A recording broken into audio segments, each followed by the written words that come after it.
de Cambio Climático de la Universidad Veracruzana. Es, Antes que nada, quiero pedirles autorización, aunque ya está grabando la sesión, para posteriormente compartirla en la página del programa de estudios de cambio climático. Eh, esta tarde tenemos por única ocasión el seminario del primer jueves del mes, en este día, no es el primer jueves, pero comúnmente son los últimos jueves de mes a las 5 de la tarde. Les recuerdo que hay que poner en el chat su nombre y adscripción para que se valide el registro para la emisión de las constancias de participación al seminario. Hoy tenemos una charla muy interesante de las reflexiones de las conferencias de la parte número 26 y es para el seminario, para el PQP y para todos los que estamos aquí un verdadero placer contar con la presencia de la doctora Cecilia Conde Álvarez y del doctor Carlos Manuel Welch Rodríguez. Eh, Me voy a permitir leer ambas semblanzas para que quien no los conozca.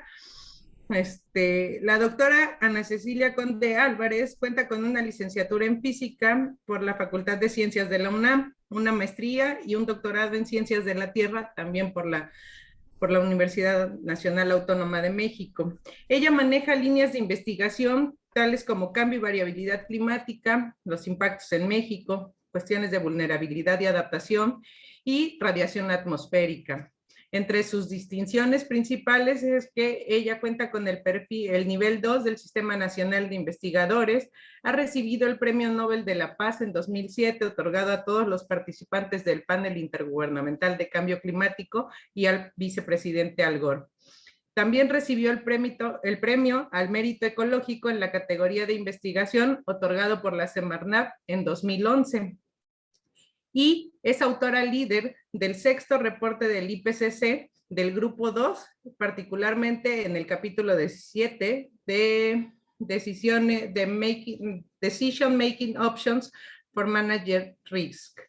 Ceci, gracias por aceptar, bienvenida. No sabes el gusto que me da tenerte aquí.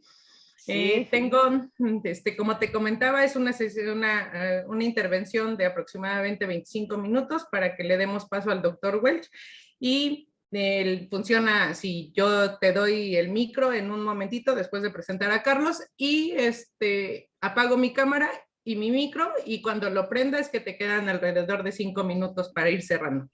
Muy bien. Va. Ahora leo la semblanza del doctor Welch. El doctor Carlos Manuel Welch Rodríguez es licenciado en Instrumentación Electrónica por la Universidad Veracruzana. Cuenta con una maestría en Gestión y Control Ambiental por la Universidad Politécnica de Madrid, un doctorado en Sostenibilidad por la Universidad Politécnica de Cataluña y un postdoctorado en el National Center for Atmospheric Research en Boulder, Colorado.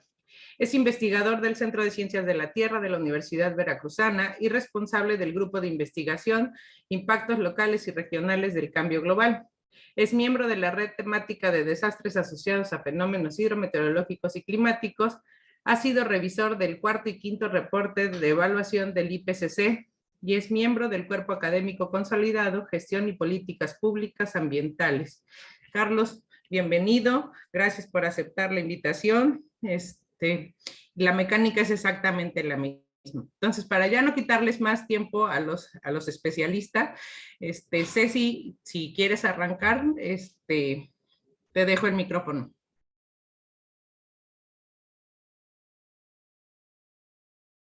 Ay, gracias, ya lo aprendí.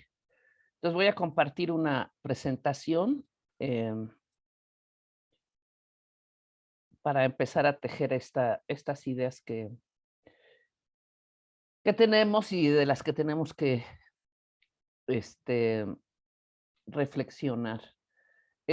La primera que es interesante es esta relación entre lo que podía ser la ciencia y la política y entender por qué el tipo de resoluciones que se tomaron en las COP. Este panel intergubernamental surge en 1988, iniciativa del Programa de Naciones Unidas para Medio Ambiente y una que es muy importante para nosotros, la Organización Meteorológica Mundial, Yo estoy en el grupo 2. El grupo 1 ya sacó sus resultados del sexto reporte el 6 de agosto. La convención, esa es política. En el panel se analizan todas las fuentes de cambio climático, no solo por acciones humanas, este cambio en la radiación solar, lo que fuera, y el grupo 1 tiene un capítulo muy importante de paleoclimas. La convención, como se trata de hacer política, se interesa en cambios climáticos por acciones humanas, y el órgano máximo de esta convención es la COP, Conferencia de las Partes. De ahí salió el Protocolo de Kioto, el Acuerdo de París. Y estas son las páginas, los resúmenes o los documentos más importantes están en todos los idiomas de Naciones Unidas. Y nos vamos a concentrar un poco en esta parte de la convención, de la toma de decisiones, que se espera sea a partir de la mejor ciencia disponible, como dice el Acuerdo de París.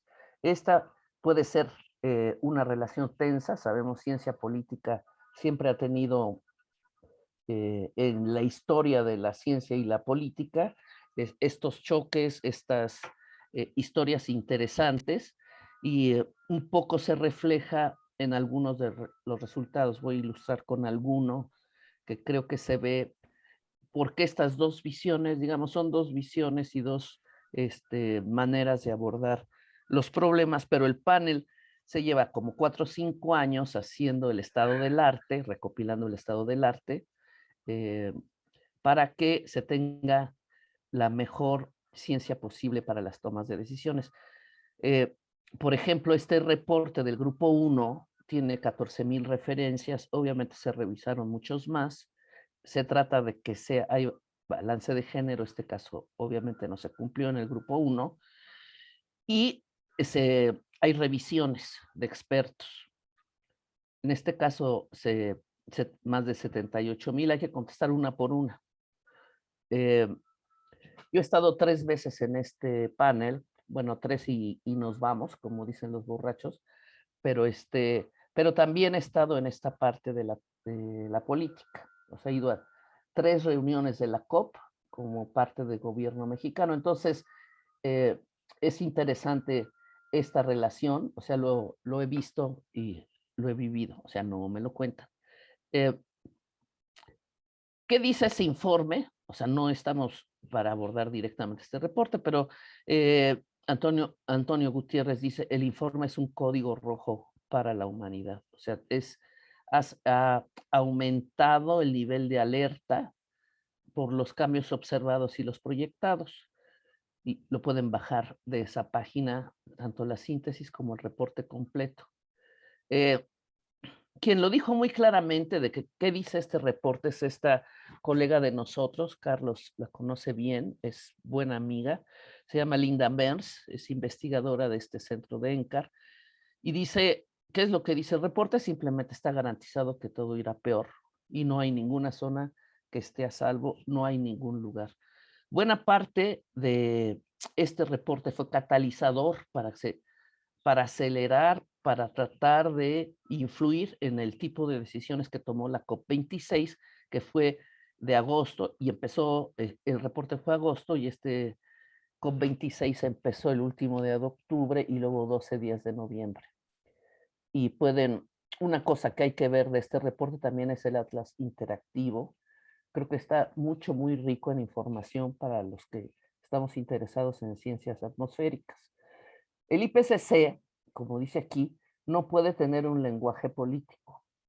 O sea, sí trabaja para darle información a la toma de decisiones, pero su lenguaje tiene que ser neutral y nunca prescriptivo. O sea, no podemos ahí hablar del antropoceno, el capitaloceno, etcétera, etcétera, porque evidentemente hay muchos países capitalistas ahí metidos en las negociaciones. Eh, los gobiernos revisan el último reporte y lo aprueban. Es un panel intergubernamental. Entonces, los representantes gubernamentales aceptan, adoptan y aprueban los informes. Y se trata del panel. No toda la ciencia tiene que tener una visión o un objetivo político, pero el panel necesariamente trata de que sea la ciencia políticamente relevante, por lo que ya dije, con la aspiración de que la política esté científicamente fundamentada. Y esto, en el reporte anterior, los que estuvimos en este capítulo 1, diseñamos este dibujito, un poco es estas las condiciones que estamos, no todos los estresores o forzantes planetarios es cambio climático, hay biológicos, hay sociales, etcétera, pero lo que decidamos ahora nos va a decir cómo podría ser nuestro futuro, de alto o de bajo riesgo. Y este es el punto en donde deben de interaccionar, aunque sea prescriptivo lo digo, deben interaccionar la ciencia y la política. ¿Para qué? Para que las trayectorias sean así. Claro, se puede hacer o no tomar decisiones o decir que sí se toman y se hacen acuerdos, leyes, lo que sea, pero no se siguen y entonces ya sabemos cuál podría ser la trayectoria futura. Un ejemplo de esta tensión está en esta discusión de dónde hay cambio climático, detección, dónde ya se ve, hay cambio observado y si se puede atribuir acciones humanas. Detección y atribución es un temazo. Ese es el trabajo de los grupos 1, 2 y 3 del IPCC en el reporte anterior. Y entonces, si se fijan, hay sistemas físicos afectados, biológicos y humanos y gestionados. Estas barritas que están aquí significan el nivel de confianza, quiere decir cuántos artículos y cuánto consenso científico hay. Son dos cosas, muchos artículos, mucho consenso, por ejemplo. Y entonces aquí, por ejemplo, se ve que en pesquerías, ecosistemas marinos, había un alto consenso en que se ve afectado, se detecta y se atribuye. Esto ya se llevó como síntesis era un reporte síntesis, y esto fue lo que resultó después de discutir con los gobiernos. Si se fijan, todos están primero los azules, luego los verdes, luego los rojos, y no hay lugar vacío. Yo recuerdo, ya estando en el INEC, que un colega de Semarnat dijo, mira, el IPCC no sirve para nada para México porque no tenemos nada aquí pintado. Desde mi posición mi opinión era que lo que pasa es que necesitamos impulsar y apoyar la ciencia para tener aquí cosas pintadas, porque evidentemente podremos detectar y podemos atribuir, pero se necesitan estudios rigurosos, publicados, pasado arbitraje, etcétera. Pero lo que quedó fue esto, justo porque también en África tuvieron ese problema. No todos los países africanos se veían, no que tengan estudios, y se hizo un trabajo fuerte, 9.329 referencias diciendo si hay algo en todo Norteamérica, que es donde el IPCC sitúa a México. Entonces es un poco ciencia y política, ¿verdad? Cada quien con sus razones si quiere, ¿verdad? Pero bueno, entonces, algunos resultados claves que importan se está acelerando el cambio climático. En primer lugar, porque, bueno, eso es lo observado. En segundo lugar, porque los estudios de sensibilidad atmosférica se mejoraron y entonces la atmósfera es mucho más sensible al aumento de gases de efecto invernadero. Y otro asunto importante fue que se estudió mejor los océanos y la relación océano-atmósfera para determinar el clima. Se tiene un grado mayor de confianza de que es cambio que se está observando es por acciones humanas, y además, creo yo, se ha hecho esfuerzos en el IPCC y en los reportes especiales, como el 1.5, criósfera, etcétera, que hay pérdida de biodiversidad, degradación de suelos, perdón, que muestran que nuestra idea de desarrollo tiene que cambiar. Como quiera que definamos desarrollo, y empujarlo a que sea más sostenible. Y estos cambios sí se deben a quema de combustibles fósiles, pero muy importante a los procesos de deforestación y afectación de los océanos, que hay que tenerlo en cuenta. Interesante también en política y ciencia es, bueno, ustedes saben, Estados Unidos se salió del Acuerdo de París, ya regresó, pero Trump decía que el calentamiento global era un invento chino y también decía que el coronavirus era un invento chino. Este es David Gordon, que expuso en este seminario que organizó Rolando Cordera, bueno, y otros. Entonces, les recomiendo que lo vean porque es interesante ver como el perfil de las personas que niegan cambio climático, que niegan el coronavirus, que dicen que nos van a introducir un chip por ahí, etcétera.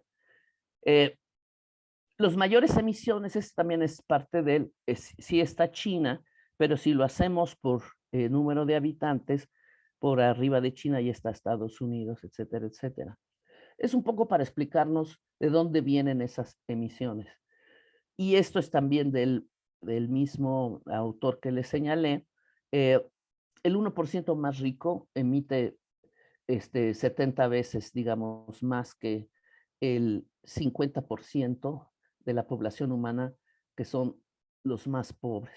Entonces, parte del problema de cambio climático sí es un problema atmosférico, es un problema ambiental, pero es un problema que surge de una gran desigualdad social. Eh, ese también es muy interesante. eh, son las últimas epidemias que ha habido, el SARS, el H1N1, ébola, etcétera, y se hace la contabilidad en 64 países, y lo que se ve que pasando las pandemias, o digo, las epidemias, y en nuestro caso pandemia, los más ricos se hacen más ricos, y estos son 5 años después de que se declaró que se acabó, y estos son el 10% más pobre de su nivel de ingreso. Entonces, también estos eventos críticos de crisis como la pandemia aumentan la desigualdad entre los...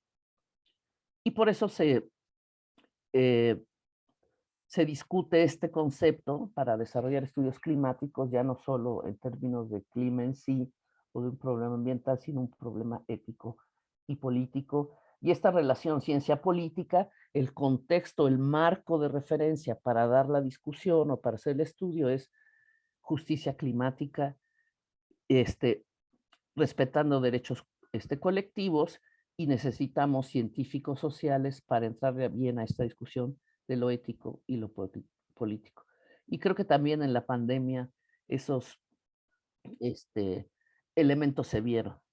O sea, en la pandemia, por ejemplo, se discutió de si quedaba un ventilador, se le daba a un hombre joven o a un hombre viejo, porque el hombre joven podía tener más horas de trabajo, más, o sea, con ojos de patrón, pues sí, uno también puede ser un hombre, una mujer, un rico, un pobre, etcétera, etcétera. Entonces, todos estos problemas de crisis globales tienen un contexto de derechos humanos y problemas éticos que no podemos esconder. Hay algunos estudios, muchos, que están diciendo qué nos enseñó el COVID para la respuesta del cambio climático. Y sí necesitamos un cambio transformador, necesitamos la biodiversidad, no es una maceta, necesitamos invertir en la naturaleza, necesitamos hacerlo personal, y esta parte psicológica es muy importante, las pequeñas empresas, su papel, y necesitamos una transición más justa. Entonces, eh, el cambio transformador, ya estamos en una transformación, ya estamos pasando una crisis que va a transformar el sistema, pero necesitamos que eso sea justo y equitativo. Como dice este autor, la transición está asegurada, la justicia no. Y la respuesta global que se está dando en la pandemia nos dice qué respuestas se pueden dar en el contexto de cambio climático, pero sí podemos hacer algo. Y entrando al tema de la COP26, de aquí la pueden bajar, y este es un seminario interesante que organizó Iniciativa Climática. Son varias horas, pero está por temas y pueden escoger. México en las prenegociaciones, esto fue en Lima, llevó, aquí puse 2021, qué mentira, fue 2015, pero bueno, derechos humanos era uno de los, además de decir si estamos de acuerdo que no aumenten, necesitamos la adaptación basada en ecosistemas, etcétera, derechos humanos fue una de las banderas que levantó desde Lima y lo llevó a París. Importa porque a la COP26 también la delegación humana, la delegación mexicana llevó esta bandera de derechos humanos. ¿Dónde quedó derechos humanos entonces? en el Acuerdo de París quedó en el preámbulo. Preámbulo y decisiones no son vinculantes. Entonces aquí quedó derechos humanos, género sí quedó en adaptación, pero también en el preámbulo. Yo digo, esta es la sección come frutas y verduras. O sea, son buenas intenciones, pero no se obliga nada a nadie. Y México está en este grupo de integridad ambiental. O sea, los países negocian como grupo. Está con Suiza, Corea, Liechtenstein y Mónaco, y se agregó después del Acuerdo de París, Georgia. G77 y China, se llama 77, pero son más de 130 países y es muy poderoso a la hora de las decisiones. Importa que sepan que está la India. Una cosa muy importante que se llevó a París y que se ha hecho énfasis ahora es que necesitamos, como parte de las acciones de adaptación, fortalecer nuestros sistemas climáticos, en particular los sistemas de alerta temprana. Y entonces ya el reporte 1 que salió, capítulo 12, en la parte de información de clima regional para estudios de impacto y para evaluación de riesgos, hay un recuadro que se llama sistemas climáticos, y este lo construimos autores del grupo 1 y autores del grupo 2. Por ejemplo, Ben Orloff está en el capítulo donde estoy yo, es antropólogo, y después de varias discusiones dijimos, tal vez una debilidad de los sistemas de alerta temprana y en general de los sistemas climáticos es que no hay coproducción de conocimiento. Evidentemente se ha avanzado muchísimo en el estudio climático, en la infraestructura climática, en las bases de datos, etcétera, etcétera, pero para que pueda ser un servicio climático se necesita involucrar a los posibles afectados y a diferentes disciplinas, por ejemplo, para salud, para energía,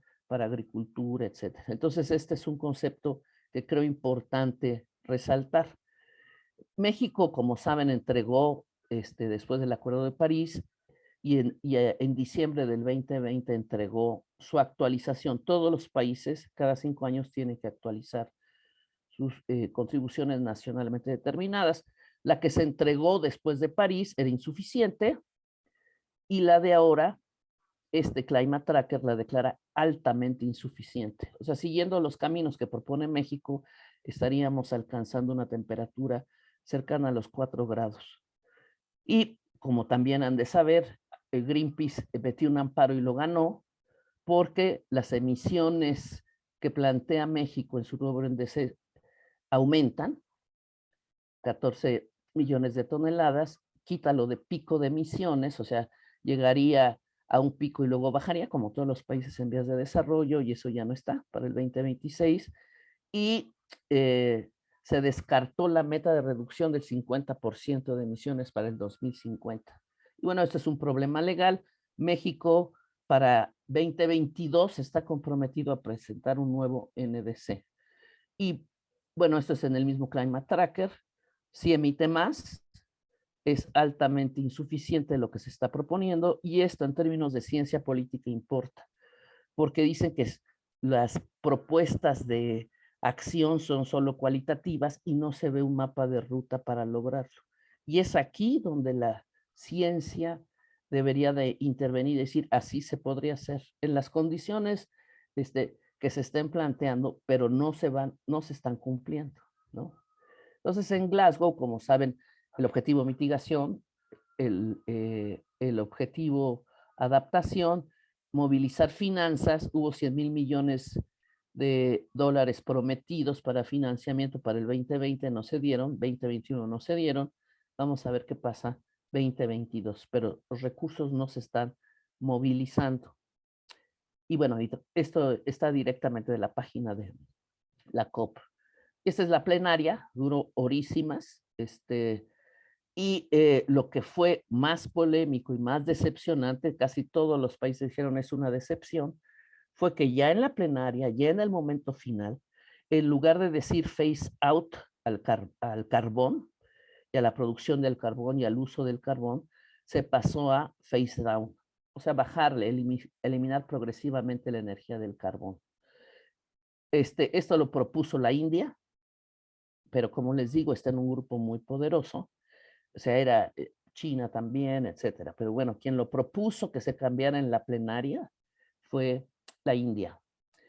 Eh, el Grupo de Integridad Ambiental, donde está México, habló Suiza, habló Liechtenstein y mismo México diciendo qué decepcionante, no se vale que en el mero momento, y México dijo no se vale que a nosotros no nos dejaron fortalecer el argumento de derechos humanos y sí se cambia lo de carbón. Eh, lo más relevante, bosque y uso de suelo, lo que tiene Estrellita, México se adhirió.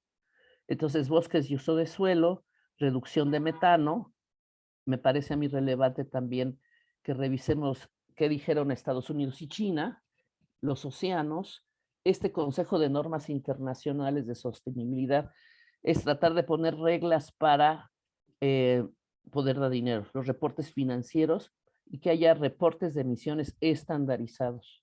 Es muy importante que los países reporten de manera muy rigurosa sus emisiones, porque pues de eso se trata este juego, ¿no? Pérdidas y daños. Este es muy importante para prácticamente todos los países en vías de desarrollo. Es quien ocasionó las pérdidas y daños que estamos viviendo, que aporte para sobreponerse. Este, este, eh, y lo que dijeron las ONG ambientales indígenas, jóvenes y género. Género también fue un tema muy importante para la delegación mexicana. Entonces, bosques y suelos es revertir esa pérdida de bosques y degradación para el 2030 y se habló de financiamiento que proviene prácticamente de Europa, Estados Unidos, Reino Unido y México se adhirió. Unas horas tarde, pero se adhirió. Eh, para la gente de las ONG de pueblos originarios, ellos celebraron que va a haber directamente recursos para eso. Aquí, este es un referencia que deben de leer porque se hacen las contabilidades y no se destruyen los, este, los eh, territorios indígenas, cuántas toneladas de dióxido de carbono se evitan emitir. Entonces, este es un camino ya hecho.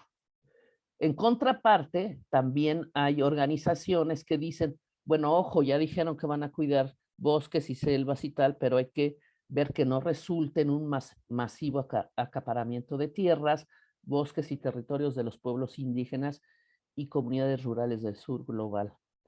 El compromiso de metano también fue muy importante en los primeros días.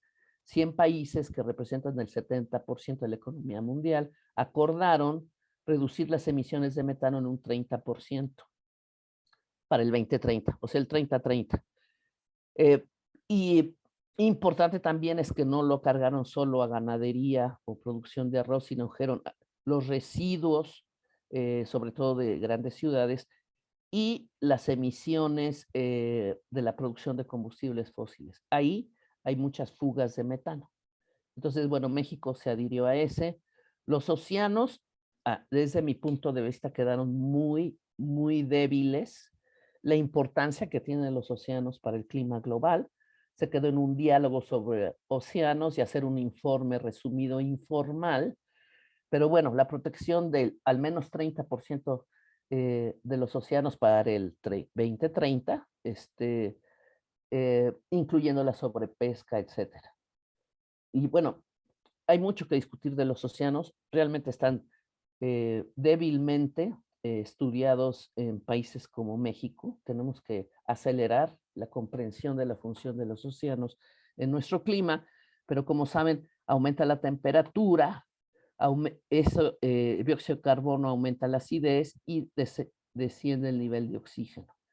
Y los impactos pueden ser durísimos. Por ejemplo, si aumentara 1.5 se podría perder 70% de los arrecifes coralinos a nivel global, pero si aumenta 2 grados la temperatura global, el pérdida prácticamente total de mayor de 99% de los arrecifes. Pérdidas y daños, como les digo, pues los que tienen el dinero no quieren dar un quinto para esto. Y entonces es muy tensa esa discusión. Quedó un pie de página que dice no se produjo un resultado. Esto sin prejuicio que a futuro lo sigamos discutiendo. Las ONG ambientales también tuvieron un papel en la plenaria.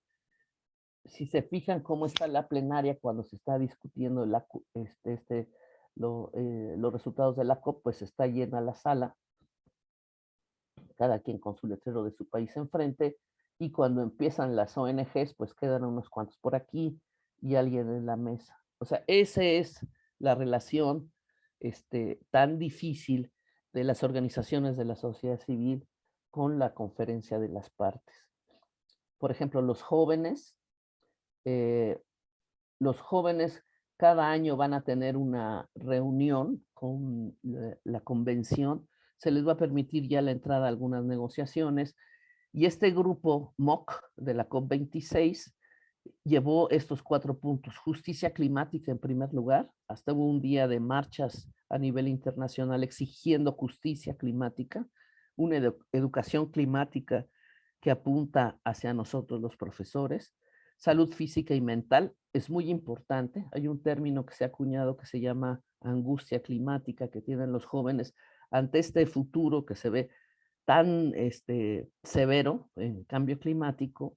eh, si no buscamos alternativas colectivas, los estudiantes están empezando a entrar, como le pasó a Greta, por ejemplo, y darle seguimiento a sus propias NDCs. Las organizaciones de la sociedad civil ambientales fueron durísimas en su intervención. Aquí está, si se meten, tienen que ir hasta las 3 horas de la reunión. Ellos dos son los representantes de las ONGs. Las pequeñas islas, pues obviamente muy decepcionadas, y porque no hay pérdidas y daños, porque a nosotros, como dijo la República Dominicana, solo nos prometen un diálogo, pero ellos son los estados insulares que pueden, en algunos casos, algunas de esas islas desaparecer. Y género, mujeres y género, desde mi punto de vista, quedó muy abajo en los resolutivos de la COP26. Fuertes fueron jóvenes e indígenas. Esos sí influyeron, me parece a mí, en los resultados de la COP26, aunque también se menciona género. Y organizaciones de la sociedad civil que se refieren a industrias y negocios, un poco decir, podemos hacer algo que no sea greenwashing, ¿no? O sea, nos damos como un baño verde, pero seguimos haciendo lo que somos. Entonces, esa es para mí una novedad y prefiero y espero estudiarlas más adelante. Y creo que es interesante ver qué están proponiendo. Y bueno, eso es todo. ¿No apareciste, Carolina? ¿Te desmayaste o? No, estoy dándote tu tiempo, tu Ah, bueno. espacio. Ok. Gracias, muchas gracias a todos. Muchas gracias, Ceci. Yo invitaría a la audiencia a que si tienen preguntas las vayan poniendo en el chat. Le damos paso a la segunda presentación y después haremos una mesa como de diálogo para que nuestros especialistas contesten sus dudas. Carlos, la misma mecánica. Sí, muchas gracias. Espero que puedan ver mi presentación.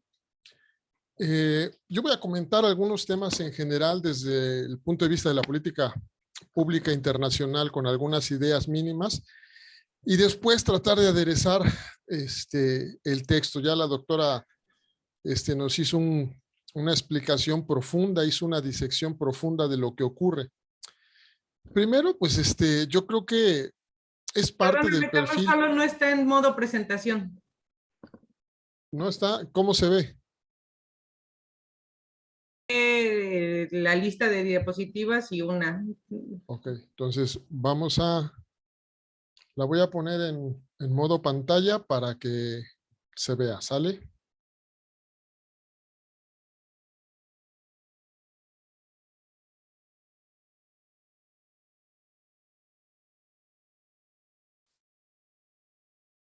Y ahí la voy pasando. Espero que ahora sí la puedan ver. Sí, solo regresa al principio. Exacto. Sale, vale. Entonces les decía que la doctora ya hizo una disección profunda. Yo voy a ir nada más a poner un poco de sal a las heridas para que sea una cirugía que valga la pena. Entonces les decía que el primer asunto es cómo hacemos que la política use la ciencia en la toma de decisiones. Cuando tenemos una construcción jurídica y se necesita la aportación de la ciencia para construir una ley, hay foros de discusión donde se acercan los científicos, discuten, exponen y comentan, pero muchas veces la ciencia política rehúye de tener y usar la mejor información disponible desde la ciencia, porque eso hace poner en riesgo las decisiones que vaya a incluir. Entonces, a veces los políticos toman este principio de precautoriedad antes de actuar.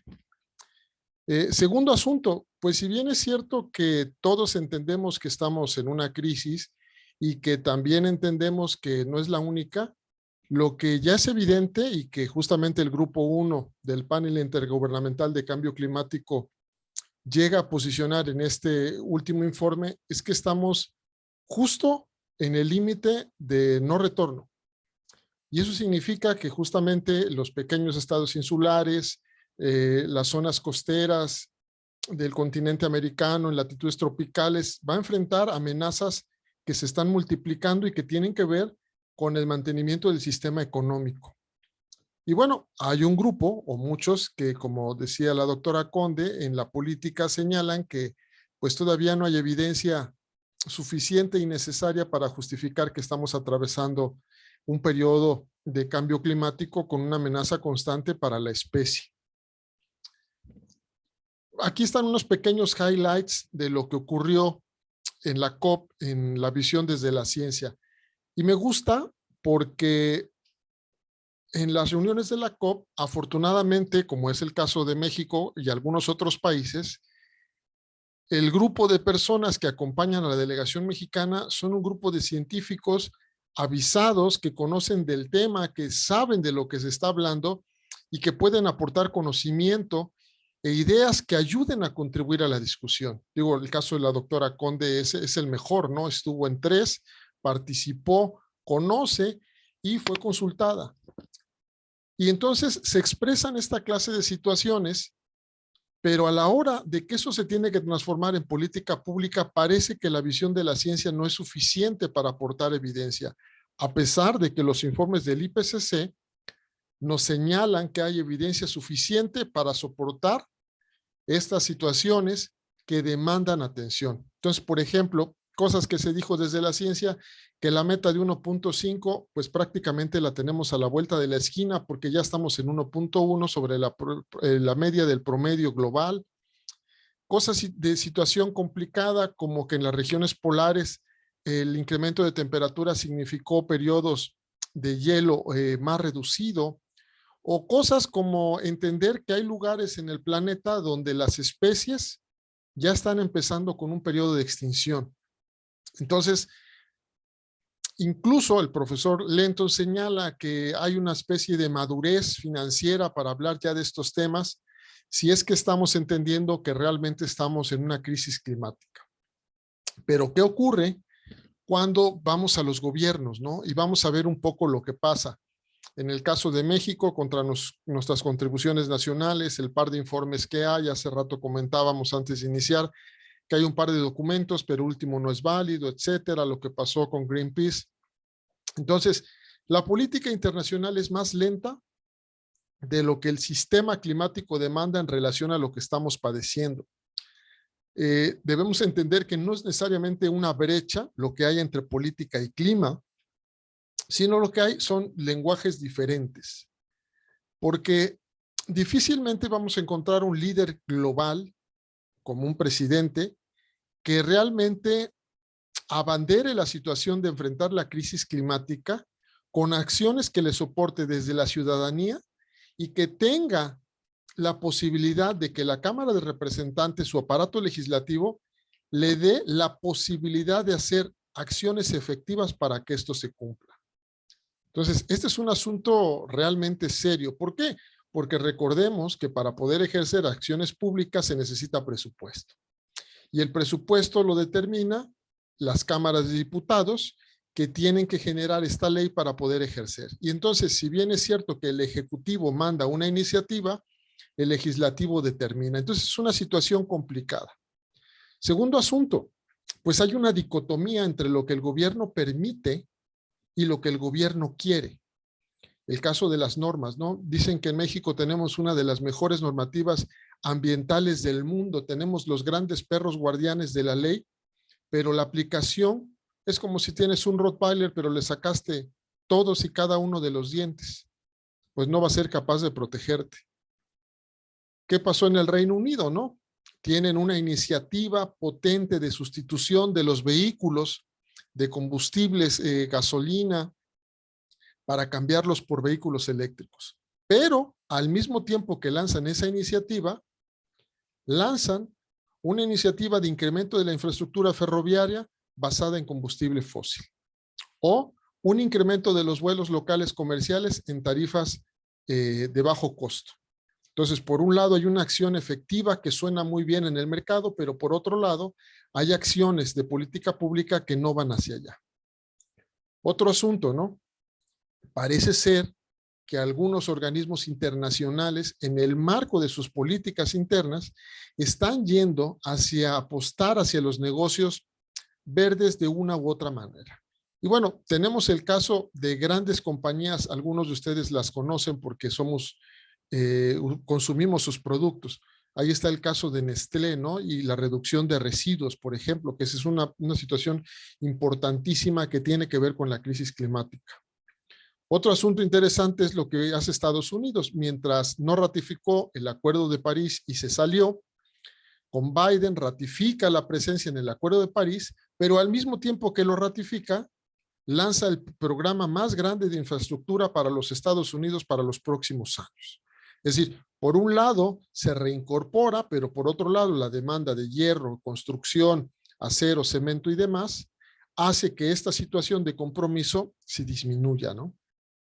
Y bueno, lo que presentaba la doctora Conde en relación a cómo lo ejecutamos, es decir, esta parte de ejecución que permite que unos u otros apuesten por una reducción efectiva y eficaz, lo hace complicado.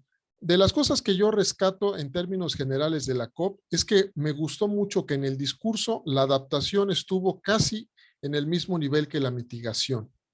Esto se me hizo realmente algo interesante que no lo había yo visto en el mismo contexto, perdón.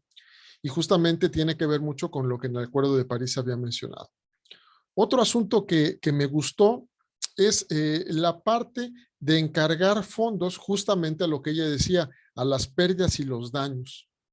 El problema es cómo lo vamos a lograr comunicar y a presentar para que todos puedan acceder a ellos. Sobre todo porque ya entendemos que lugares donde hay una pobreza exacerbada, estos daños van a significar un cambio total en lo que las personas tienen, el acceso a la infraestructura y la demanda de servicios. Entonces es una situación bastante compleja.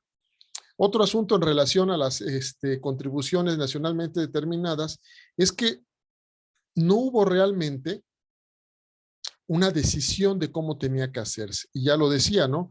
Países como México incluso pasaremos por una segunda revisión para hacer una nueva propuesta de dónde tenemos que estar.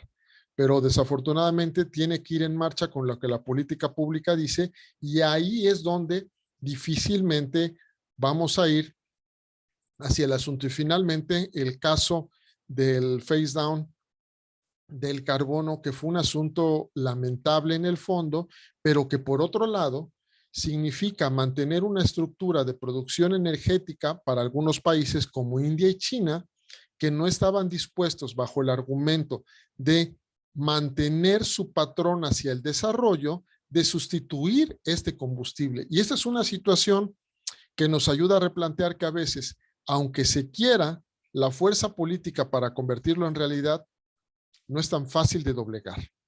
Y aquí están los ejemplos. Digo, esta parte de especies lo pongo por una simple y sencilla razón. Este es un acuerdo firmado para la ratificación de la conservación de la diversidad biológica del mundo.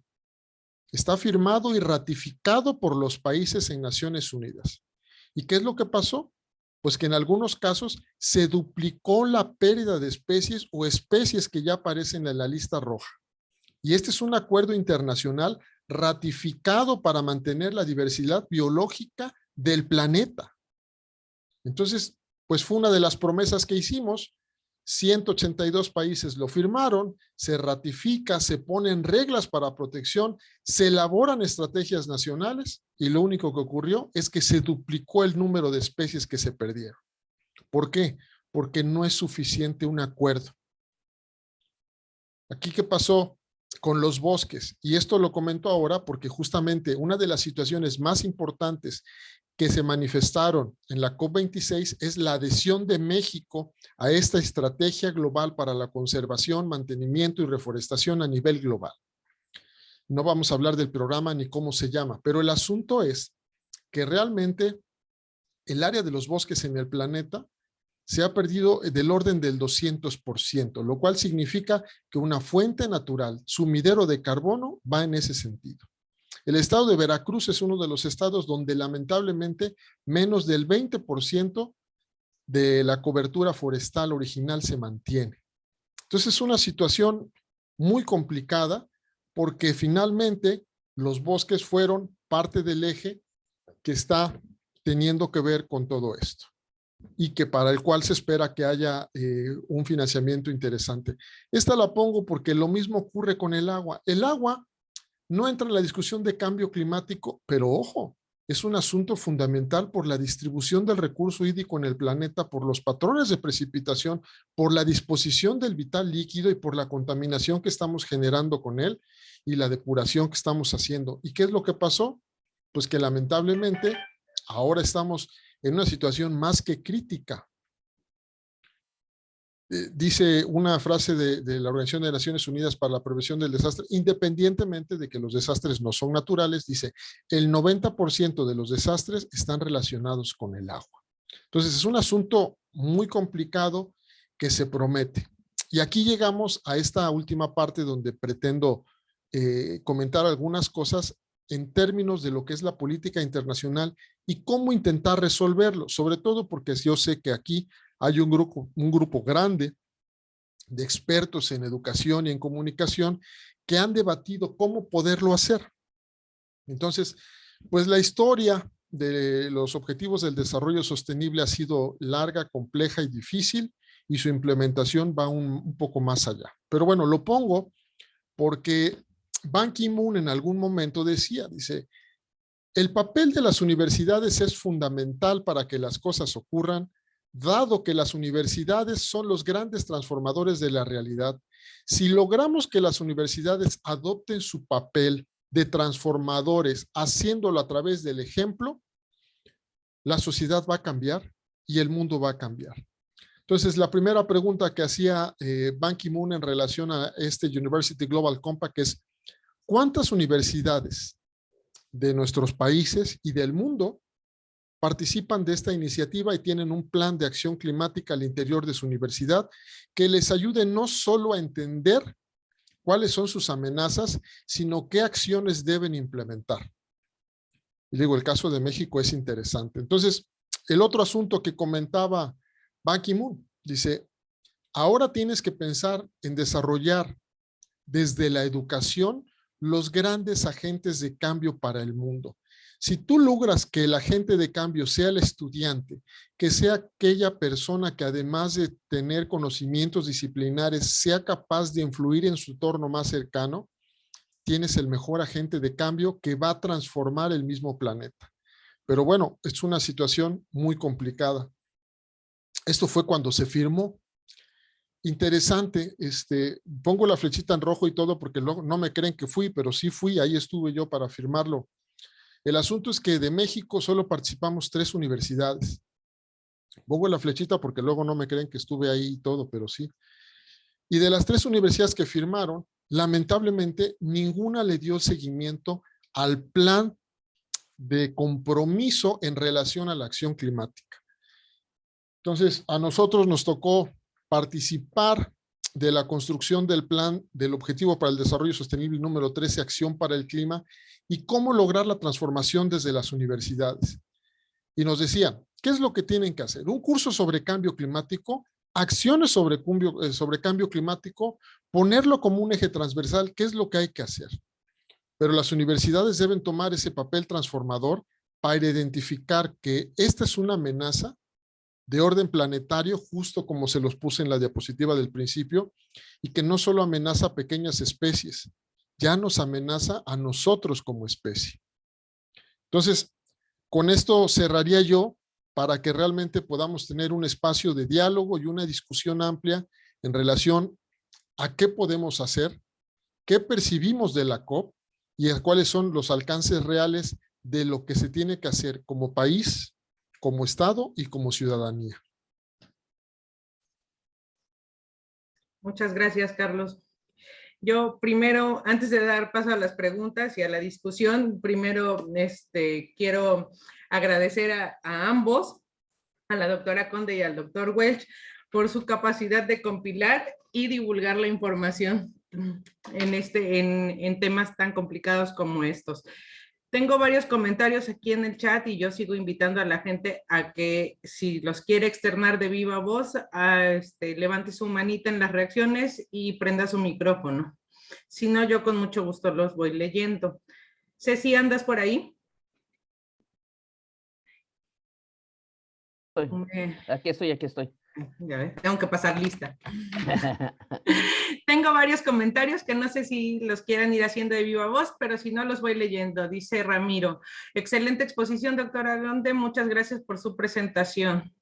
Gloria dice, muy clara y amena como siempre, muchas gracias por compartir sus impresiones y conclusiones. Minerva, muy buena tarde. En este informe que fue catalogado para México como ampliamente insuficiente, ¿de quién es la responsabilidad de corregirlo o reenviarlo? Bueno, en la estructura para cambio climático en México está una comisión intersecretarial y entonces están las secretarías de salud, agricultura, energía, etcétera, etcétera, que se acaba, bueno, la pueden buscar así y van a ver, están los secretarios de Estado y obviamente sus equipos técnicos, pero directamente la tiene que elaborar Semarnat con el apoyo del INEC, Instituto Nacional de Ecología y Cambio Climático. O sea, son los que juntan, recopilan la información.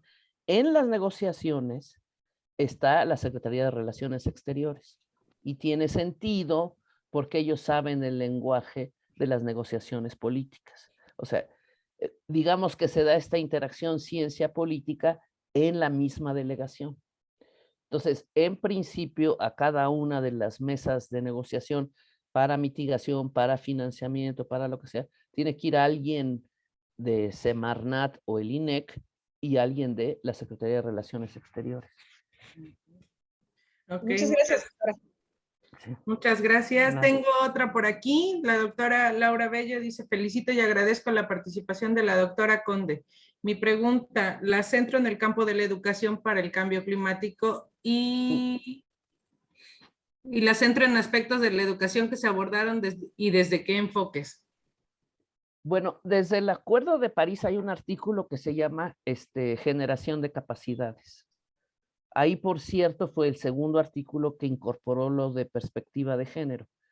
No se incorporó perspectiva de género en mitigación, en tecnología, en financiamiento. O sea, no hubo manera, pero sí entró en la parte de adaptación y en la parte de generación de capacidades. Eso solo para que vean la visión también un poco que hay en los negociadores en las mesas, ¿no? O sea, debería de haber un enfoque de género en tecnología o en mitigación o financiamiento, no digamos, ¿no? Pero pues no. Generación de capacidades, una de las cosas que los países esperan es financiamiento justo para la generación de capacidades, cuidando que no sea que vengan, digamos, de este primer mundo a decirnos qué es lo que tenemos que hacer, pero sí se puede establecer o empujar talleres, generación de conocimiento para la región o para el Estado en general de energía, salud, etcétera. Es un punto muy importante, me parece a mí, esto que levantaron los jóvenes. El segundo punto más importante después de justicia climática fue educación. Yo creo que los jóvenes se están dando cuenta que una cosa es lo que ven en las aulas y otra cosa es por lo que luchan en las calles. Y creo que, o sea, yo argumentaba, y no es que lo esté logrando, pero argumentaba que nosotros en nuestras clases tenemos que incorporar esos elementos eh, para que los jóvenes también se estén basando en la mejor ciencia posible. Discutiendo con los colegas de divulgación de la ciencia en la UNAM, les decía que me preocupaba mucho que por mucho nos ganan las redes sociales. O sea, podemos decirles cosas, darles documentos, etcétera, etcétera, pero basta una red social que sea, como dicen, trend topic. Yo como no tengo esas cosas, ni le hago a eso de Facebook, ni Twitter, ni nada, pero y que jala, ¿no? Esto de tómate medio vasito de cloro y te curas del COVID. Y cuando la ciencia dice, no hay cura para el COVID, no hay cura para el COVID.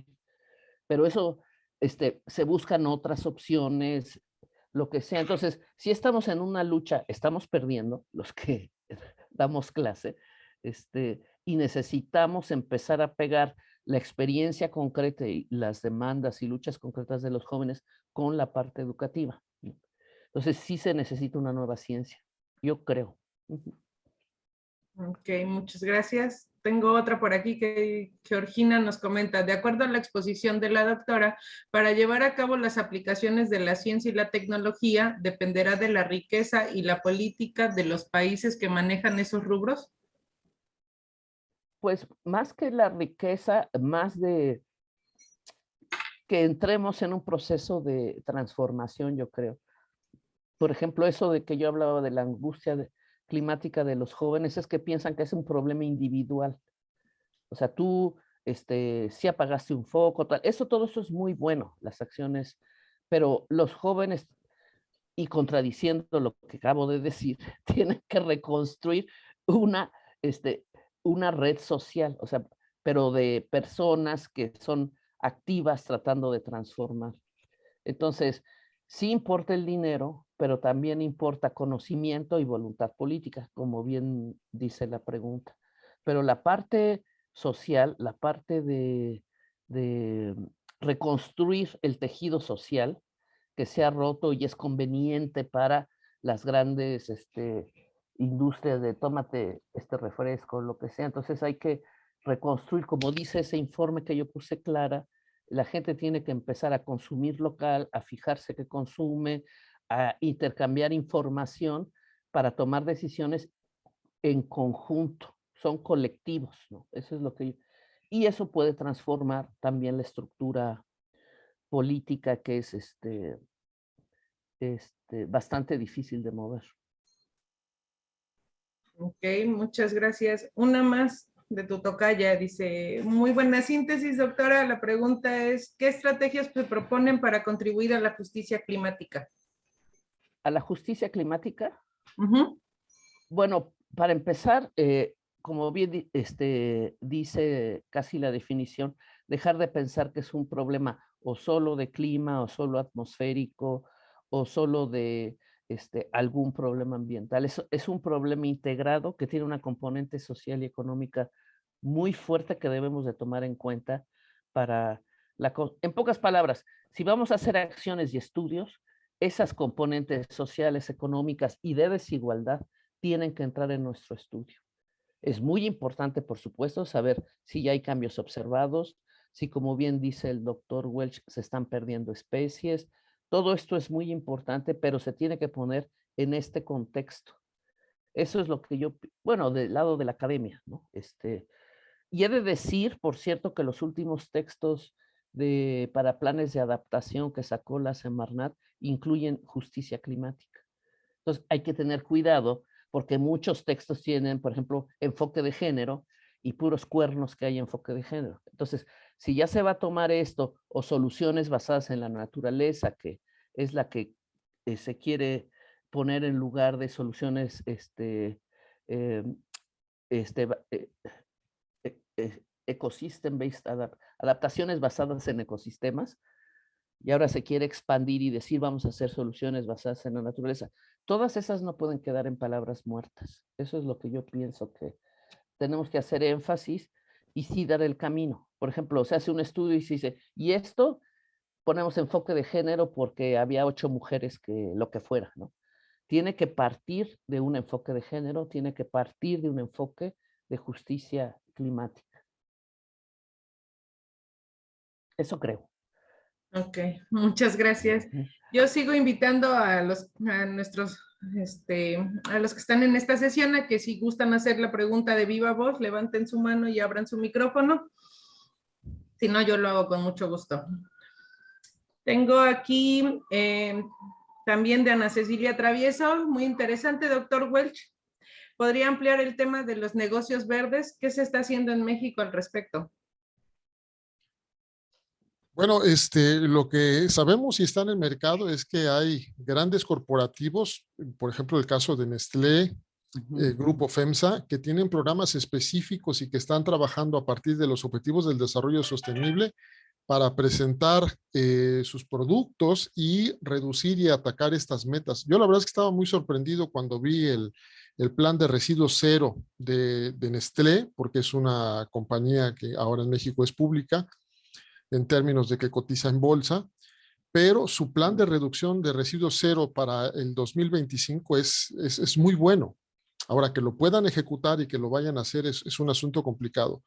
Lo que es cierto es que si las grandes empresas lo están haciendo, ¿por qué la pequeña y mediana empresa que tiene esta clase de oportunidades no lo hace? Pues porque no hay los incentivos fiscales que se lo permitan. Es decir, ¿cómo transitar a un modelo si no hay los recursos desde el gobierno para que este modelo sea efectivo y eficaz en términos de mercado? Es decir, para que compita en el mercado un producto A con un producto B, sí se necesita la intervención y la tutela del gobierno para que esto sea real y efectivo. De momento no está ocurriendo y no aparece en la política pública del país. Entonces es un asunto que yo lo veo por ahí. Ok, muchas gracias. Tengo otra aquí para ti, Carlos. Dice, sobre el papel de las universidades, ¿se requiere formación en liderazgo para que los estudiantes se conviertan en agentes de cambio? ¿Qué estamos haciendo las universidades al respecto? Comenta Joaquín Rojas. Pues yo creo que tendríamos que hacer más de lo que se hace. Si bien es cierto que algunas universidades como la Veracruzana tienen un programa de estudios de cambio climático, la UNAM, hay algunos centros, el TEC de Monterrey, la Universidad de Guadalajara. En términos generales, hay planes y hay ideas que la están haciendo, pero no se está ejecutando, ¿no? Yo creo que el asunto es cómo transversalizar los conocimientos. No se trata de dar un curso sobre cambio climático en cada una de las licenciaturas que hay en nuestra universidad, sino facilitar los contenidos y aprendizajes para que si da contabilidad o da relaciones internacionales o da política pública, pueda utilizar algunos de esos contenidos para que se mencione lo que es la amenaza climática y cómo poder trabajar de ello. Aquí en el Instituto de Investigaciones en Educación de la Universidad Veracruzana es donde más se trabaja esa perspectiva, la doctora Laura Bello, la doctora Gloria Cruz, que saben muy bien de qué se trata. O sea, ¿qué estamos haciendo? Muy poco. Ok, Ceci, ¿tu opinión al respecto? Pues yo creo que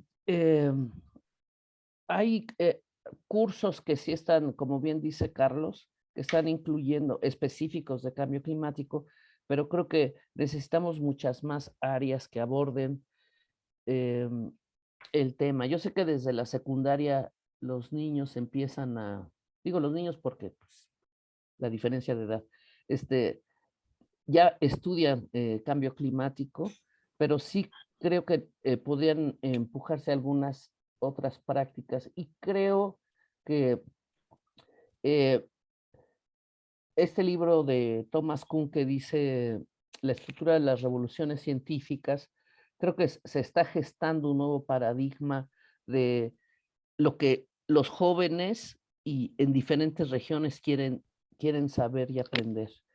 Y, y tenemos de dos, o sea, lo aprenden por fuera, como quiera que sea, o se incluye dentro de lo que se enseña en las escuelas. También creo no me acuerdo quién es el autor, pero dice, la ciencia tiene tres componentes muy importantes: la institución que es la que dice esto se hace y estas son las áreas; la parte educativa, sin educación no va a haber ciencia; y la parte de investigación. Y las tres se están cimbrando. O sea, la misma institución ya no puede dar bien, la educación empieza a no satisfacer las preguntas, inquietudes de los estudiantes, y la investigación está muy atomizada. O sea, es muy difícil. Hacer interdisciplina es un riesgo, porque uno como investigador puede dejar de publicar en lo que aprende otra cosa, y ya sabemos que el salario depende mucho de que si publicas tanto y si tal y tal, ¿no? Y peor aún, dar el paso a la transdisciplina. Eso que yo decía, coproducción de conocimiento, de empezar a conocer los posibles afectados y los usuarios. ¿Qué conocimiento tienen? Digo que es conocimiento riguroso, empírico, porque funciona y lo están haciendo y lo están ejerciendo, pero eso no hay todavía el puente con la, que digamos, ciencia formal, ¿no? Entonces, pero sí creo que estamos en esta transición. Espero que se pueda dar antes de que nos alcance los 4 grados centígrados, ¿no? Pero sí creo que podemos estar alertas o pensando en diferente tipo de estructura educativa. Ok, muchas gracias. Tengo otra aquí, Carlos. Georgina nos comenta, con respecto a lo expuesto por el doctor Welch, ¿qué posibilidades de proyectos de desarrollo educativo para el ambiente existen para medios básicos? Por ejemplo, educación en el kinder, ya que ellos empiezan con la imitación y sus cerebros tan brillantes tienen mayor capacidad de defender a nuestra tierra.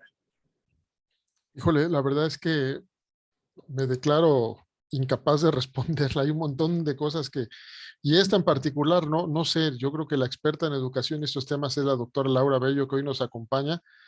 Pero bueno, sí, el asunto es que entre más pronto el ambiente sea parte de la estructura cognitiva de nosotros y de los chicos, más fácil va a entender lo que tienen que hacer, ¿no? Yo creo que ese es un asunto fundamental que tiene que ser en todo el proceso educativo. Y yo creo que es parte del déficit que tenemos y es grave porque yo creo que en eso también estamos hipotecando parte de lo que el futuro tiene, ¿no? Perdón, pero ahí sí yo creo que la doctora Laura podría dar una mejor opinión. Laura, si gustas compartir. Gracias. Sí, en el instituto tenemos una línea de estudios sobre cambio climático y yo ahora estoy trabajando en algunos proyectos en el sistema, en la escolaridad, el cambio climático, y en el sistema educativo mexicano y en la mayoría de los sistemas educativos el enfoque es un enfoque desde la periferia y más centrado en la alfabetización científica, esto es en conocer los gases de efecto invernadero, el fenómeno, la dimensión física, algo de los impactos, pero poco se regionaliza. Y su abordaje es sumamente periférico, es un tema, se ve como un tema, no como el gran problema o el gran desafío del siglo XXI. Ese es el problema. Y esto es un fenómeno transcultural. Esto es, coinciden los estudios curriculares con los que hemos comparado con otros países, y la constante es la misma. Hay diferentes enfoques, hay otras propuestas, están emergiendo otras propuestas de educación para el cambio climático. En México se aborda, está en los programas, en los currícula desde educación básica, pero el enfoque es un enfoque sumamente precario. Sí. Ok, gracias. Muchas gracias. Ana tiene levantada su mano.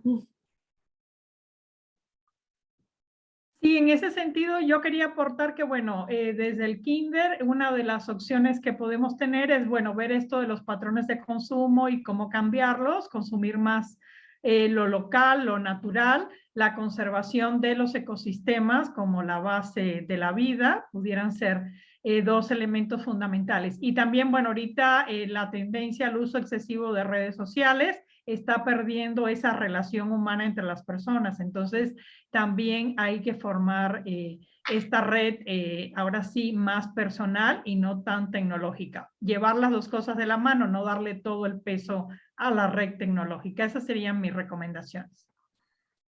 Sí, así es. Y uno es promover el vínculo con la naturaleza. Esto es promover la ecodependencia. No podemos hablar de salud humana sin hablar de salud ecosistémica. Entonces, en la medida en la que nosotros aprendamos desde pequeños la noción de cuidado, de cuidar la naturaleza, vamos a poder cuidar este entorno. Y esa es una manera más en positivo de educar para el cambio climático. A partir de cuidar, de la noción de cuidado, y que esa en los niveles de preescolar, pues es muy propicia para ir trabajando, preescolar y primaria, y en tanto van desarrollando, avanzando en los niveles cognitivos y de madurez, bueno, se va profundizando en otros aspectos. Ok, muchas gracias. Tengo dos comentarios, bueno,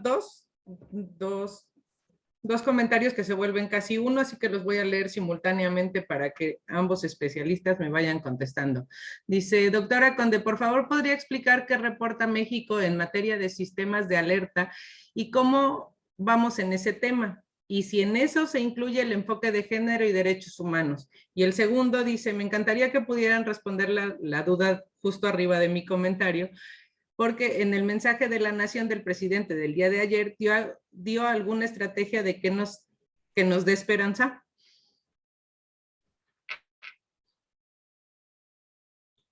Bueno, a la primera, yo diré que sí está Conagua, que es la encargada del Servicio Meteorológico Nacional, hablando con el doctor Jorge Zavala, que por cierto ahora es el director del instituto donde estoy, pero estuvo un periodo en el Servicio Meteorológico. Me decía que es difícil porque mucho depende del sector. Por ejemplo, Pemex tiene muy avanzado sus sistemas de alerta. En cambio, agricultura es muy disperso. En fin, sí vale la pena hacer un análisis de los sistemas de alerta temprana, empezando por lo que tiene planteado Senapred en sus atlas de riesgo, etcétera. O sea, sí es una disciplina fuerte. No recuerdo que México haya llevado un tema específico sobre los sistemas de alerta temprana. La demanda era que salió en el Acuerdo de París, porque algunas de las informaciones básicas climáticas se están privatizando. Hay países en donde tú quieres datos de temperatura, pagas, porque eso ya está en manos de quien maneja una presa, quien maneja, etcétera, etcétera. Entonces, parte del reclamo era no privaticen la información que puede nutrir los sistemas de alerta temprana. Entonces, era el énfasis que se quería hacer, y sobre todo, si tienen información de que se está aproximando un fenómeno extremo, se comparta esa información de la evolución hacia las regiones donde pueden ser más afectados, que eso sí está fuerte. O sea, esperemos que no ocurra. Creo que no está en los planes de gobierno que se privatice la información para los estudios climáticos, pero mucho iba en ese sentido. En cuanto a qué es lo que se tiene, no sé, no escuché todo el discurso del 1 de diciembre, pero sí recuerdo que en el Plan Nacional de Desarrollo que finalmente quedó para este sexenio, no aparece el término cambio climático. De hecho, no aparece la palabra clima. Entonces, después se reconstruye. Antes de eso hubo algo importante para enfrentar los problemas de variabilidad y cambio climático, pero ya en el programa en sí no quedó nada. Y bueno, necesitamos ver qué es lo que plantean en el nuevo NDC, pero ya serían las secretarías de Estado. Por ejemplo, hay esto que se llevó y que se discutió, si Sembrando Vida era parte de la mitigación, no arrancó como un programa para mitigación a cambio climático. O sea, no era vamos a plantar árboles frutales y maderables porque tantas toneladas de dióxido de carbono vamos a secuestrar. No era eso. De hecho, ese programa está en bienestar social para darle apoyos a productores en condición, ¿qué digo? Ha de haber servido mucho en la pandemia, ¿no? Pero para apoyar a la gente pobre en el campo. Pero no hay dentro de los grandes programas una visión con enfoque de cambio climático desde mi punto de vista, ¿no? Eso es lo que yo pienso, aunque está el plan, por ejemplo, de poner energía solar en Sonora, cosas así, pero no, yo no he visto nada que tenga tanta fuerza como otros planes de desarrollo que están en este gobierno. Eso es lo que yo percibo, ¿no? Ok, muchas gracias. Las siguientes preguntas ya no tienen título de a quién van dirigidas, así que siéntanse libres de responder cualquiera de los dos.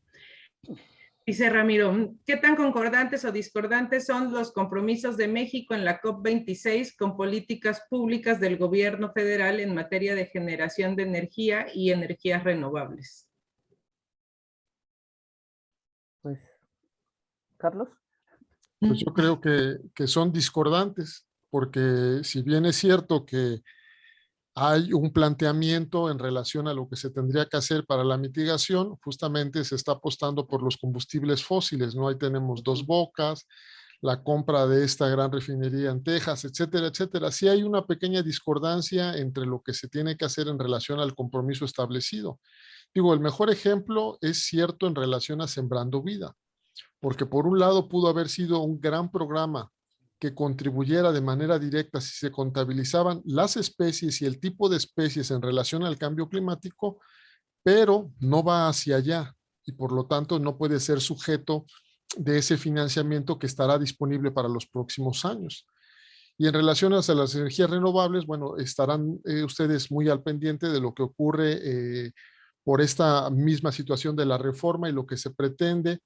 Y yo creo que les invito a leer lo que estaba antes y lo que está ahora, porque pues les daría un poco de una opinión informada en relación a las visiones. Y las visiones, pues insisto en que son discordantes entre la meta que se quiere establecer y los compromisos de cara a el cambio climático. Parece que no están alineados en el mismo sentido. Entonces, es una situación muy complicada, ¿no? La producción que se tenía de energías renovables en México ahora estará sujeta a una nueva disposición y a una nueva normativa. Entonces, como ya saben, los generadores de energía renovable ganaron algunos el amparo y podrán seguir operando, pero otros no. Entonces, es una situación muy compleja. Yo añadiría que sí necesita las políticas energéticas de México contemplar aspectos de cambio climático. Por ejemplo, si van a estar aumentando de manera acelerada las temperaturas diferente en diferentes regiones, pero va a aumentar, entonces, ¿cuál va a ser la demanda de energía eléctrica? Digo, es una pregunta que tiene sentido para 2030, 2050, etcétera. Si los escenarios son que vamos a tener una disminución drástica de las precipitaciones, como en algunos escenarios apunta, entonces, ¿cuál es el destino o dónde pongo o qué capacidad van a tener todas mis hidroeléctricas que pienso desarrollar?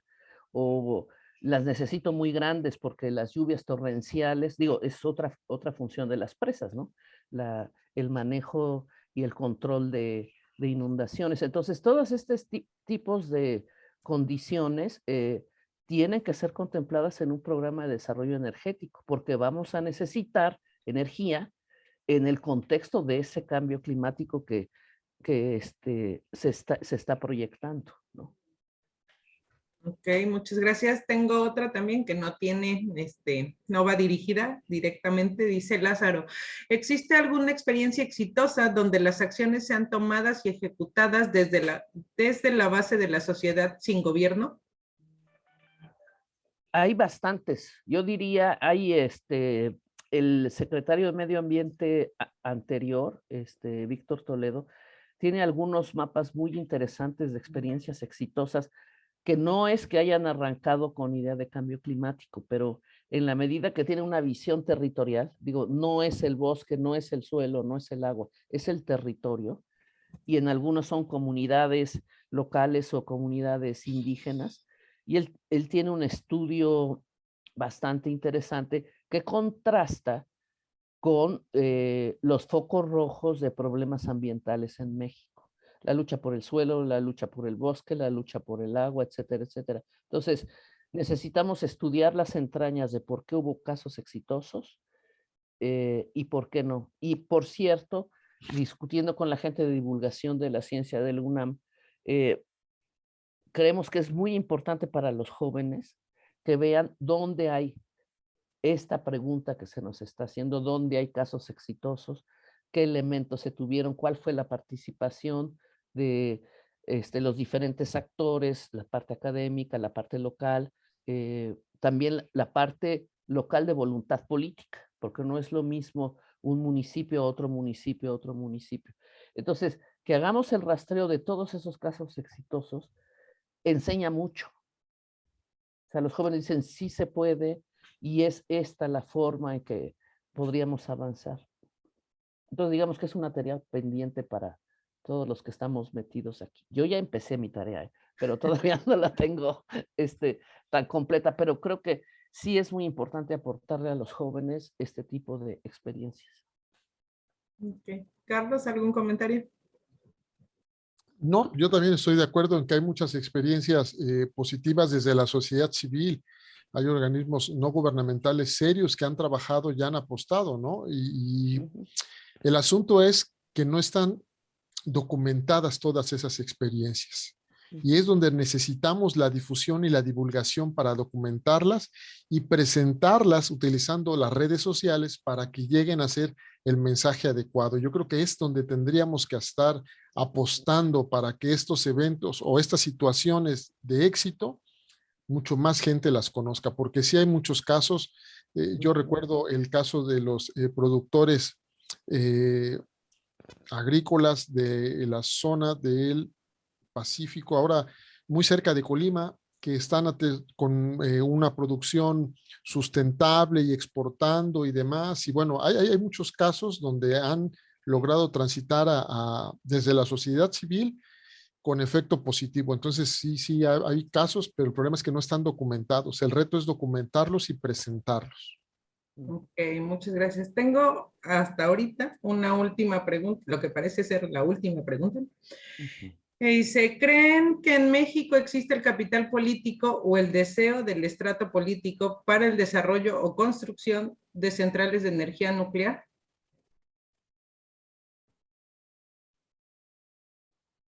Pues yo vi recientemente una ponencia de la directora de energía alternativa, o sea, no sé cómo se llama, de la UNAM, que argumentaba a favor de centrales nucleares más pequeñas y que ya había avanzado mucho la tecnología. La verdad es que como yo no le tengo cariño al tema, no, no saqué mucha claridad, pero sí sé, por ejemplo, y pregunté y no me contestaron en el chat, que hasta donde yo sabía, en el caso de Laguna Verde, no había todavía un atlas de riesgo en función de si hubiera un accidente, para dónde corre la gente o no corre, o qué, que es muy importante, o cuáles serían, necesitamos saber la distribución de vientos para saber para dónde iría en caso de que hubiera contaminación, hacia dónde va esa contaminación. Entonces yo lo que decía es que se necesitaba para este tipo de energías, a diferencia de la solar, por ejemplo, que se puede poner para una sola chocita o lo que sea, para el caso de la energía nuclear, una vigilancia muy alta, casi un estado militar, porque nadie puede entrar y salir, no es para las comunidades, y y estaba los riesgos altos con los residuos y con los posibles accidentes. pero eso admito que estoy prejuiciada, o sea, no me gusta, ¿no? O sea, sí es mi prejuicio, ¿no?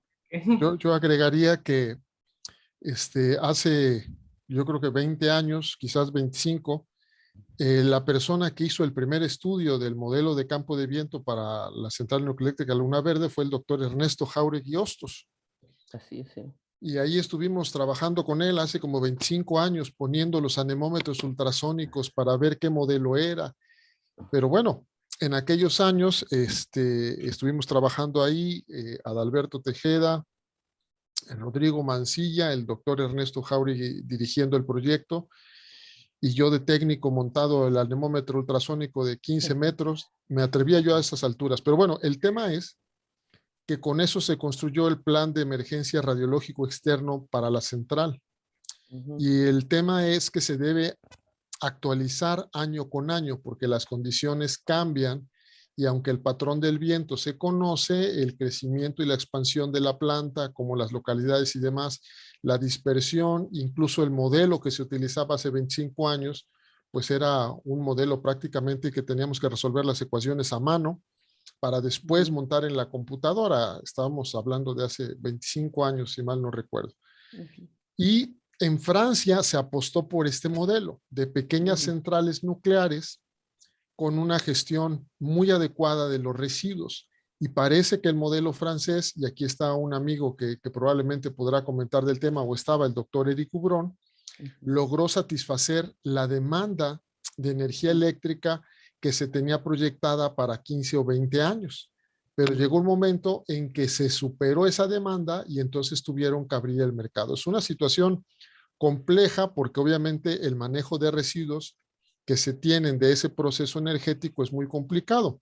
En relación al cambio climático, pues muchos de los que apuestan por esta energía dicen que no emite emisiones de dióxido de carbono y que esa es la gran ventaja y que por lo tanto ese es un argumento que lo favorece. Pero si lo vemos por el lado de los residuos y lo que representa y además el peligro, como bien explicaba la doctora Conde, pues la situación ya no es tan ordinaria ni tan común. Entonces simplemente eso. Sí, y no sé, honestamente no sé si México en su NDC ha comprometido a aumentar energía nuclear para bajar emisiones. La verdad es que no lo, o sea, habría que revisar el inventario nacional, cómo quedó en esta y cómo va a quedar para el año que entra. Ok, muchas gracias. Voy a dar un par de anuncios en lo que para ver si existe algún otro comentario, alguna otra pregunta, para ver si alguien se anima. Oye, rápidamente, voy a poner en el chat un artículo que escribió Betty Valle, que muchos de ustedes conocerán, sobre algunas de las experiencias que se han hecho en México de adaptación al cambio climático, dirigidas por el INEC. Entonces, pueden ver, decir, está exagerando, es muy positivo, no les faltó esto, lo que sea, pero son algunas, por cierto, desarrolladas en el estado de Veracruz. Entonces, ya está publicado el artículo. Tiene que publicar, si no, no la dejamos doctorarse. Entonces, se los pongo ahí por si Ok, muchas quieren gracias. echarle un ojito. Ajá. En mi sección de anuncios. Ajá. Nada más comentarles a todos los que están con nosotros en esta sesión que el próximo seminario va a ser en enero, el próximo 27 de enero, y vamos a tener como invitado al doctor Adalberto Tejeda, que nos va a hablar de la isla de calor, las realidades y los mitos. Doy espacio a una última pregunta, comentario, si hubiera, alguien lo quisiera hacer de viva voz. Y si no, yo les pediría a nuestros invitados del día de hoy un comentario final para ir cerrando esta sesión.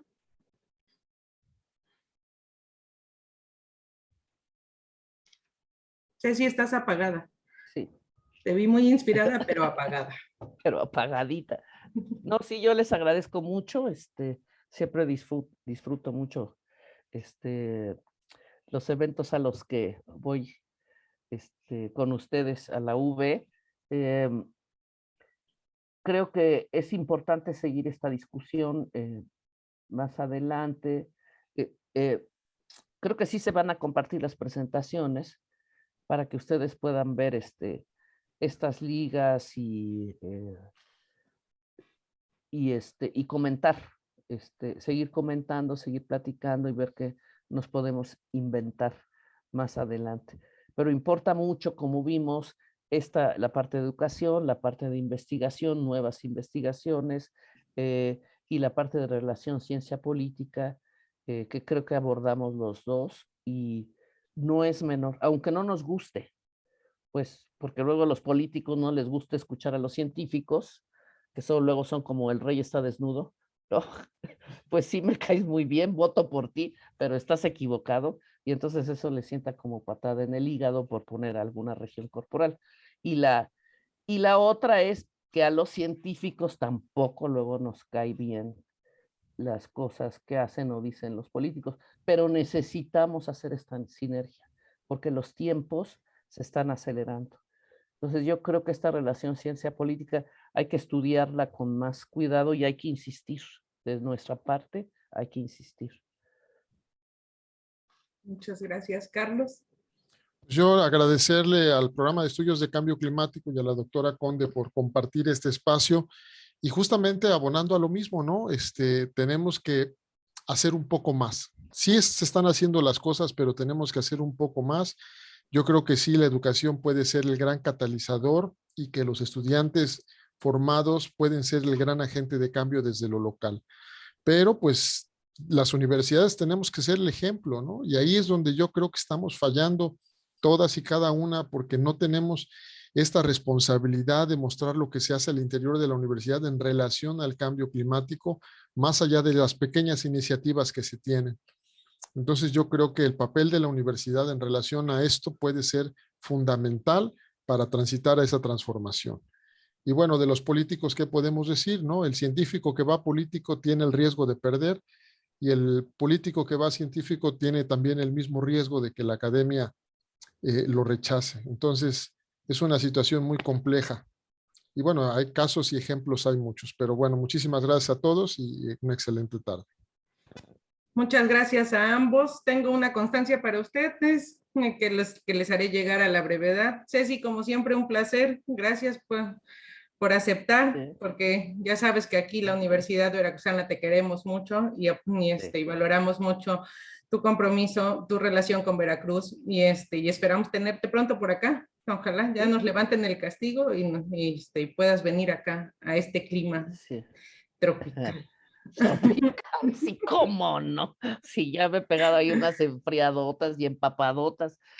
Es que somos temáticos. Si vienes a hablar de variabilidad climática, nos ponemos temáticos. Si así decían, si no te gusta el clima, regresa en media hora. Ya habrá otro completamente nuevo. Está bien. Sí, y ya solo recordarles a todos los que están aquí presentes que quien no se haya registrado por medio del chat lo haga de una vez antes de que cierre la sesión para la emisión de las constancias. Tengo muchas felicitaciones para ustedes, los ponentes. Esta plática estará disponible en la página del PQ para quien quiera tomar las referencias que los especialistas han compartido, y también Ceci, si gustas dejar, y Carlos, si gustan dejar sus medios de contacto por si alguien tuviera un interés en profundizar algún tema, ¿no? Sí. Mientras tanto, yo les agradezco mucho a todos los asistentes y los espero en el seminario del próximo 27 de enero. Muchas gracias a todos.